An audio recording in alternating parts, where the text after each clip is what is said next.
What's up, everybody? Thanks for turning back another video.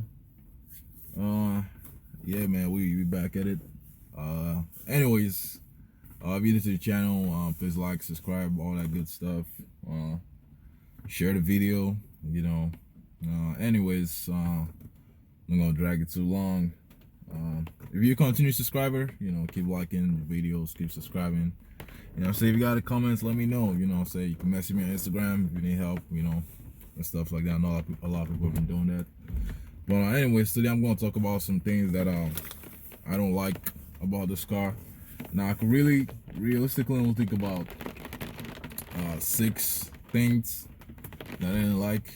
Some of them are, obviously minor, just, nitpicky. Some of them are just plain annoying. So, anyways, first thing I want to talk about I don't like about this car is the gas consumption. It uses a lot of gas. Now, obviously, I drive every day. My work is about I don't know how many miles. I know it's like a 15-minute drive though. And I think I'm averaging like 17, 18 miles per gallon, which is not bad if I was driving in the city. You know what I'm saying? Obviously, I drive in the city a little bit, but most of my commute is mostly highway. So that's really the problem. So I said about 17, 18 miles per gallon. I think I have to buy gas like almost every week. Now then again, I don't wait till my car goes empty though. I usually feel it when it's like a little bit the strike before the empty. That's when I typically feel it, but yeah, that's one thing about the car. It's a big car, V6, all-wheel drive. I think that's probably the biggest problem why it's not so good on gas, because it's all-wheel drive. I know if you get a front-wheel drive, it's a little bit better. So, if you're thinking of buying this car and then you live somewhere where it doesn't snow, it's always nice and warm, then you should just get a front-wheel drive. So yeah, but I'm not complaining. I'm saying I'll take the all-wheel drive, especially living in Minnesota with all this snow and all this crappy weather. So anyway, that's the first thing I don't like. Second thing I don't like about this car, it's kind of weird. But there's no manual shift on the for the transmission. So how most cars would have like a manual version where you can actually like shift the gears yourself. This car doesn't have anything like that. I thought it was kind of weird. I remember the first time I got the car, I was trying to figure out how to do it, but there's no manual shift. There's no way to do it. It's not possible. They give you a low gear mode though. I guess that could be helpful if you're going downhill or something. I'm not really sure. I don't really use it. But yeah, there's no manual shift. So I guess it's not a big deal. Most people buying this car, they're not gonna be shifting themselves anyways, but it's something I like to have that I use in my other cars that have it. I use it once in a while. So it's kind of cool. But anyways, not that big of a deal. Moving on. Now the third thing I don't like is the heated seat situation in this car. Okay, so now this one I don't like. This one actually drives me crazy. So let me just do a quick rundown how heated seats work in normal cars. So typically the way heated seats work, right? Though you typically have like a heating coil. I'll put a picture and stuff. So you typically have like a heating coil that runs through the seats, right? Through the backrest and through the bottom cushion. Yeah. All right. So there's 2 motors. There's one motor right here. Okay. It's not somewhere around here. And then for the backrest, there's another motor somewhere around here. Okay. If you actually open this back part, you can actually see the motor in there. Okay. So when you turn on the heater seats, it will push the hot air from there, and the hot air supposed to flow through and cool and like warm the whole side up. Same thing for the backrest, push hot air and heat up this whole side. Now, the problem with that design is, now I don't know if it's because this car it's old and a lot of people have been sitting on it. It doesn't actually push air back here anymore. So when I turn on my heated seats, and this is for passenger and driver side, okay, when I turn on my heated seats, this side barely gets warm. This side barely gets warm at all. You know, this side is not to here, maybe a little bit, but this side barely gets warm. And this side gets super hot. It actually gets too hot, you know, uncomfortably hot, you know, on this side. So, yeah, so I think just the way they designed it, you know, that's something that will, you know, happen. Like I said, I don't know if it's because it's old and many people have been sitting on it and they've kind of blocked, you know, the path where the air is supposed to flow. But that's just how it is for mine. Same thing with the backward. The backward is a little better. It flows a little better, but this side still tends to get, you know, most warm than this side. This side doesn't even get warm at all. So, yeah. And another thing with that is that for whatever reason, when you turn on the heated seats, I'm saying maximum full blast,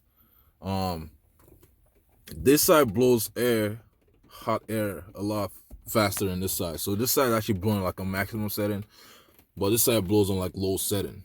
Now, I don't know why they did. Like I said, this is when you have it on maximum heat, you know. So I don't know why they designed it like that, but anyways, that's what it is.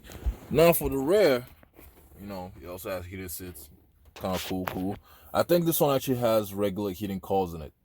But the problem with this one, I don't know why, it takes forever to warm up. The heated seats in the back take forever to warm up. But when they do warm up, it does feel nice. But yeah, so that's my complaint with the heated seats.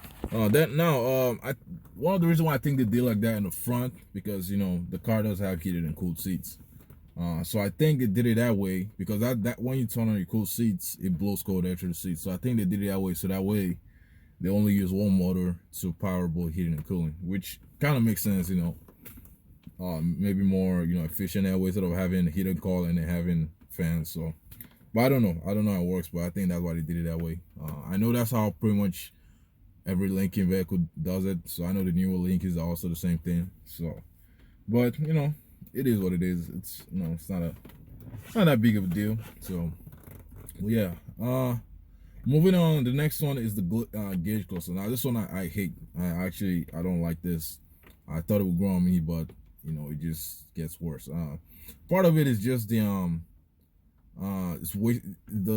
space management is not really good with the gauge cluster. You know, like there's a lot of space. You know, they could have easily put like a you know, digital speedometer somewhere, but like it's big, but like, you know, the speedometer is kind of hard to read. You know what I'm saying? Like it doesn't look nice at all. You know, I don't like the way it looks. You know, like I said, I wish that because they could easily put a digital speedometer in the middle. You know what I'm saying? Because there's really nothing there. The warning signs, they could move that to the side and put like a digital speedometer in the middle, or maybe even at the bottom. You know, because the analog one is kind of hard to read. So, so when I'm using my GPS, my Google Maps, I actually use the speed on there because I can actually see my exact speed. But this one's kind of, you know, but you know, not a big deal, not the end of the world. So, yeah. Now, the next one is the stock situation in this car. Okay, so let me show you what I'm talking about. Well, you know, not bad.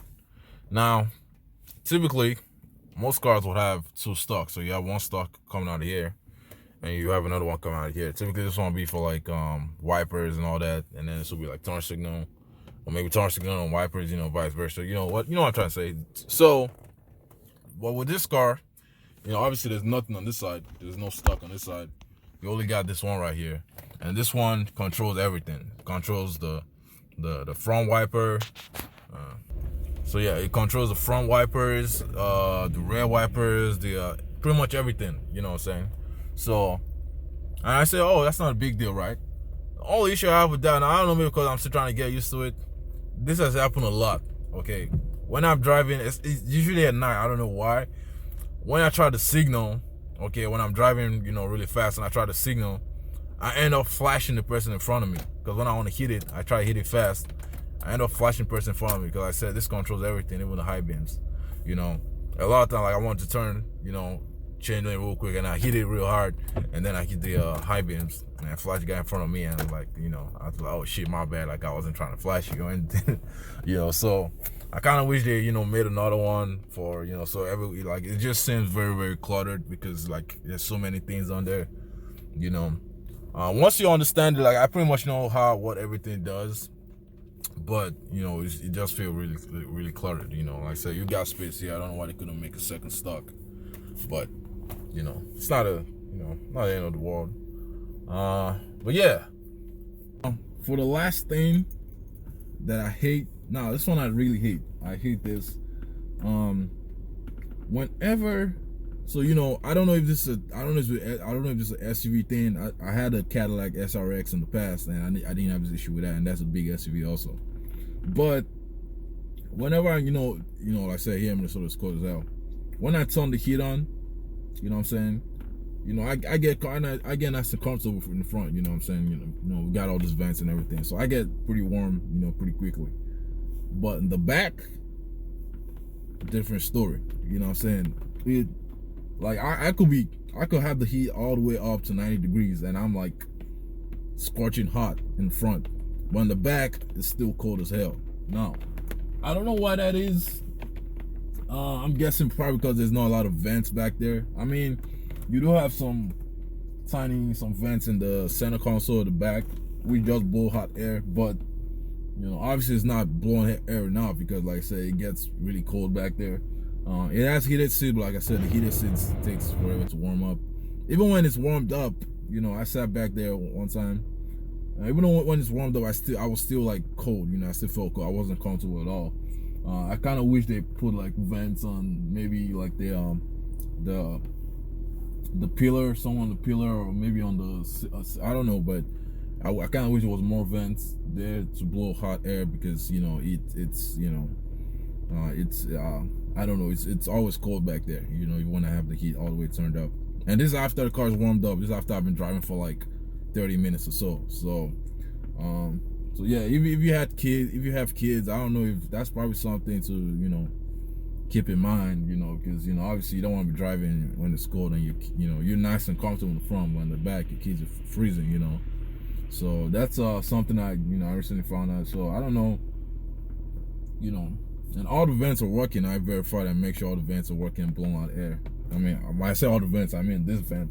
I think there might also be a vent at the bottom of the seats, the driver and the passenger seat, for like the foot for the rear. But yeah, I don't know why. I don't know why it's like that, but that's how it is. So yeah. Anyways, that's pretty much all I got. You know, that's pretty much all I got. I say I like this car. I love it. You know what I'm saying? It's been reliable. It's been good. You know, but obviously there's always a few things. No car is perfect. There's always a few things that, you know, just give you a headache. You know, here and there. So, but you know, obviously nothing that's like a deal breaker. It's like, oh, I need to get rid of this car or anything. So, but anyways, that's all I got. You know what I'm saying? If you like the video, like, subscribe. You know, all that good stuff. I'll make the next one will be, you know, things that I like about it. So. But yeah, I'm gonna catch you on the next one, man. Peace.